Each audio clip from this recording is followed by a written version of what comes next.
Ashama harka fuunee daawwattootaa fi hordoftoota keenya akkam nagaa keessanii nageenyi koo kan jaalalaa fi kabajaa bakka isin jirtanitti sinaadha qabu. Egaan daawwattootaa fi hordoftoota keenya odeeffannoo jajjabaa amma sa'a kana qabanne isiniif dhiyaanne irraa hamma xumura qophii keenyatti waliin turan affeerraa kooti. Andaayidii Adam Tube.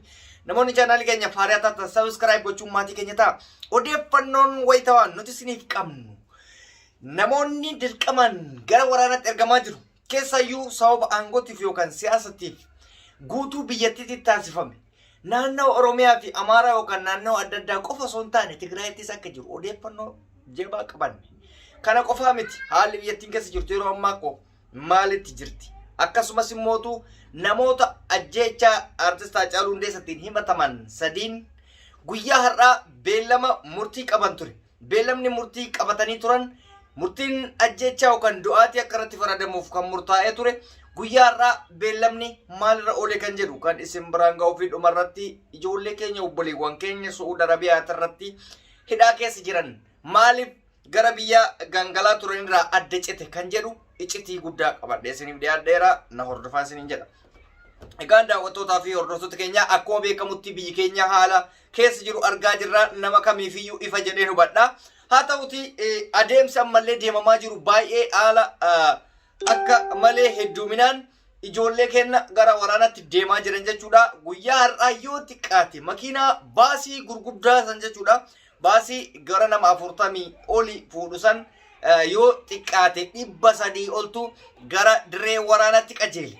Kana keessaa harki caalu ilmaan Oromooti jechuudha. Isa qofaa miti waan isin ajaa'ibu keessa odeeffannoon naannoo Tigraay irraa bahe tokko Maqalee keessa fincilli wayii akka jiru dubbatama. Maqalee keessa fincilli keekummaa inni ilmaan keenya gara waraanaatti dirqamaa hin arginu. Wayyaane matammaa wayyaane maafi Tigreenu jechuudha. Faallaa ol deebi'uu eegalan. Biyyattiin Itoophiyaa jedhamtu sun aangoo ofiitiif jecha ilma namaa waan hin goone hin qabdu. Keessayyuu dargaggeessa waan hin goone hin qabdu. Itti fayyadamtee kursii ofii ho'ifachuuf jechuudha. Kanaaf haalli jiru baay'ee ulfaataadha. Ammallee lola hamatu deemamaa jira. Keessayyuu naannoo Affaaritti lola cimatu deemamaa jira. Raayyaa ittisa biyyaa Tirraayis akka malee injifannoo gara hedduu argita. Akkasuma juuntaa yookaan TPLF irraa illee haala ajaa'ibsiisaa ta'een waraana ciccimaa hedduu qabanii kaan booji'anii taankii kaan gubanii waa hedduu gochaa jiran jechuudha. Kana tokko tokkoon isiniif ibsuun hin barbaachisu. Sababni isaa miidiyaa hawaasaa irratti ija keenyaan argaa jirra.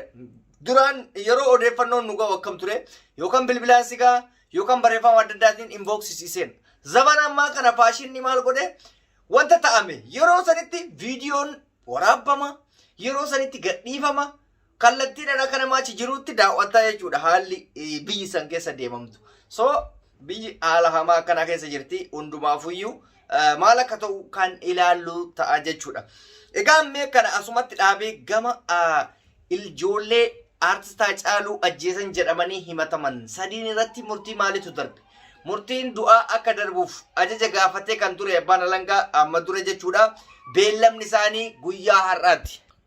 Beellama guyyaa har'aa irratti ijoolleen Xilaayee Yaamii dabalatee ijoolleen lama jechuudha kan isaan wajjin himataman Laamroot Kamaaliin dabalatu jarri sadiin murteen har'aa yaamamanii turan mana murtiititti erga dhiyaatanii booda beellamni kun gara itti aanutti akka darbu ammas irra deebiidhaan gaafataman. Har'atti murtiin du'aas ta'ee murtiin itti murtaa'e tokkos hin jiru beellama qabatanii jiran jechuudha. Jarri kun beeytan amala isaanii waa lafarraa harkisuu jaalatanii dubbitu faallaa itti gale. Maaliif ammallee bifa biraatiin fincilla isin itti ka'u waan sodaataniif jecha beellama san murtii san kan ajajanii turan haqan jechuudha. Dura maal jedhanii ajajan akka ajjeefamaniif bakka har'a irratti ragga'uu qaba jedhaniitiin murteessan jechuudha. Nuti maa irratti murteessanii fi maa murteessinee osoo hin taane haala qabatamaa achi jiru isin biraan ga'uudha jechuudha. Nuti maaliif achi hin jirru waan ta'eef jaratu ajjeesa jaratu ajjeefne hin beeku. Nu kan barbaadnu akka hundattuu hayni artist Haacaaluu Hundeessaa akka bahu maatilleen isuma barbaada. Garuu immoo kana keessatti wanni nuquuqee nu dhiisuu dide Laamroot Kamaal akkamitti beellama kanarratti hin affeeramne? Maaliif isin ilaallanne wanti kun? Murtiin barila murtiin ajjechaa qofaa miti kan namarra murteessu. Bilisallee wanni jedhamu hin jiru. Bilisama akka isin taatu fuyyume ajennu kaa fakkeenyaaf akkuma isaaniitti fudhanne maaf mana murtii kanarratti dhiyaachuu dhabde? Beellamni si har'a maaliif adda ta'e kan kaawwaniitirraa? Akkuma kaawwanii beellamni si maaliif bakka tokkotti hin beellamamne ka jedhu gaafii nama hundaati jechuudha. Haala hamaa yookaan iccitiin guddaan bakka kana jira jechuudha. Laamroot Kamaal rakkoo guddaa qabdi, ergama guddaa qabdi. Uummanni Oromoos ta'ee maatiin Hacaalus ta'ee ijji guddaan gara Laamroot Kamaal jira. Garuu mootummaan harka irra qabee deemaa jira. Kanaan oolee waa'een Xilaayee Yaamii fa'aa raafamuu hin jiru. Meeqa ittaanu maal akka ta'u kan ilaallu ta'a jechuudha. Dhuma irratti daawwattoota fi hordoftoota keenya rakkoon ijoollee Saudi Arabiyaa yeroo biyya galaa turan iddoodhaan adda citeef maaliif?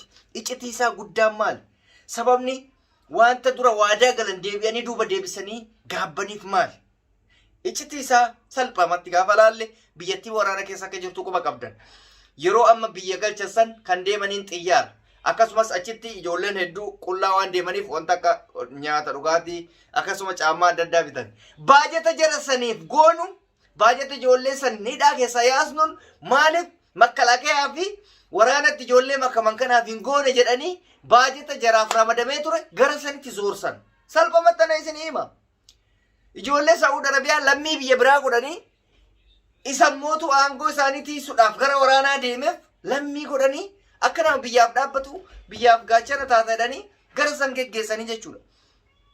Biyyaaf gaachana taatanii maal isaanii wanni dhibe gisee hedduu deebii wanta dadhabsiise gaachana biyyaa jedhan. Biyyi maal taatetanii gaachana biyyaa ta'an? Biyyi waa tokko hin taane aangoof dantaa keessanii wal nyaataa artan. Biyyi nagaa qabdi, Itoophiyaan nagaa qabdi. Biyya alaatiin wal lolan qabdu. Daangaan weeraramaan jirtu. Kan wal lolaa jiran taayitaadha. Siyaasa ofii tolfachuuf namu ilmaan hiyyeessatti irratti taphataa jechuudha. Kanaaf jecha ijoollee Saudi Arabiyaa xiyyaara irraa kutanii mana hidhaa keessatti akka dararraa lammataa argan taasisan. An keessattuu waa'ee Saudi Arabiyaa kana yoo dubbadhu miira keessa gala. Maaliif? Wanta achi keessatti ta'amu hundi waan ilma namaa irratti hin ta'amnedha. Tokko kana. Inni lammaffaan haa bara faallaa bara jechuudha. Akiru zamaan isa jedhamu san bara dhumaa mataatu miila dhiqaa akka jedhamu san kaleessa osoo ilmaan Oromoo addunyaa kanarra jiran amaarra walitti guurtee ilmaan Minilik jechuudha. Alaabaa ofii qabattee ijoollee Saudi Arabiyaatti sagalee ta'an haa galatooman. Kenna maaleedha? Diyaaspooraan siyaasa bichaaf maaf fiida? Kunis lammii kee miti. Ijoollee Saudi Arabiyaa maaliif yoo hiriira baatanii warri keessattuu biyya alaa warri hiriirri isiniif eeyyamamu? Haa galatooman dhugaa isinii warri Amaaraa sun. Ijoollee Saudi Arabiyaa sirriitti sagalee ta'an iyyanii jiran hiriira gadi ba'anii akka mootummaan addunyaa argu. Keenya hoo maaleedha? Gadi ba'a bakka. Hin dhaqqabama hunduu. Siyaasnis kunis siyaasa mataa ofii danda'e. Ilmi namaa jireenya ofii jijjiirachuuf jecha ija siyaasaa keessa galee mana hidhaa keessa dararamaa jira waan ta'eef gadi ba'aatiniin ijoollee keenya gadi yaasiisa. Hiriiratti ba'a addunyaan argitu yoo mootummaan galchuu baate addunyaan agalchitu. UN waan jedhamu jira addunyaa kana gargaarsa addunyaa jechuudha. Sabni tokko gaafa rakkate yoo inni akka dhaqqabuuf sagalee yoo jiraate jechuudha. Kanaaf isinis gadi baate akkuma jarri hiriira baateef san uummata kanaaf sagalee ta'a. Nu hooyyii warri hiriira ba'uu hin dandeenye gadi baanee miidiyaan iyyina hiriira ta'arra. Miidiyaan yoo ta'e haasa'an jirta yeroo wanni wayii argitee dibbeen tumamu bichaa gadi baatanii sagalee taaneef hin jedhina. Dibbee jechuun gisee bakka ijoolleen waccee rakkinni wayii uumamee duulli miidiyaa irratti baname qofa fiidanii dhufina. Gisee kanas ofumaan beekatiniin sooshaal miidiyaa irratti argaarta waan ta'eef sagalee ta'aafi. Warri miidiyaa kan warri diyaaspooraa isinitti himnee jirra. Jarru warri ijoolleen Minilikuuyyu gadi yaadatiniin ijoollee Saudi Arabiyaatti sagalee taatee jechuudha. Kanaaf miilli mataa dhiqa jechuun akkas. Haa galatooman bakka sagaleen xiqqoo hin qabdu. Maali ilaalcha garaagaraa waan qabaadneef jibbaa isaanii waan qabaadneef jecha wanni isaan galata isaan ijoollee miskiina saniif oolan jibbuu hin qabu. Kana waan jedheef maaliif mana hidhaa Saudi Arabiyaa keessa parsantii 100 keessaa 80 Oromoodha. Yoo xiqqaate Itoophiyaan lammiileen parsantii 20 yoo xiqqaate Oromoodha hundi argi caalu. Dhagaa jirraa maal achi keessaa sagalee lammiilee Itoophiyaa gaafa jedhamu namni Saudi Arabiyaa kana ceesu Oromootu baay'ata. Amaarri hin baay'atu takka takka Tigreen takka takka uummanni Hadiyyaa maalii olii gadiin kun takka takke baay'een warruma Oromoo kana jechuudha addunyaa kanarraayyuu. Kanaaf ijoolleen kun yeroo dhiyootti akka furmaata argataniif deddeebiidhaan sagalee haa taanu sagalee kenna haa dhageessifnu. Daa'imman achi keessatti dhumaa jirti, haadholiin achi keessatti dhumaa jirti, dargaggeessa achi keessatti dhumataa jira. Argite waan nyaataa waan dhugan dhabanii osoo hin taane rakkina jireenya jijjiiruuf jecha rakkoo san keessa seenan jechuudha. nu hundaa rakkoon kun nu mudachuu danda'a jettanii yaaduu qabdan. Har'a jireenya ho'aa jiran jettanii dagachuun qabdanii kanuma isinii dhaama. Egaan daawwattoota hordoftoota keenya odeeffannoo fi ergaan isiniif qabu kana fakkaata. Arreedii Adamtuubi. Namoonni chaanaalii keenya faaraa ta'an subscribe gochuun maatii keenya ta'a. Viidiyoo keenya immoo like gochuu hin irraanfatina. Nagaa irraa tura.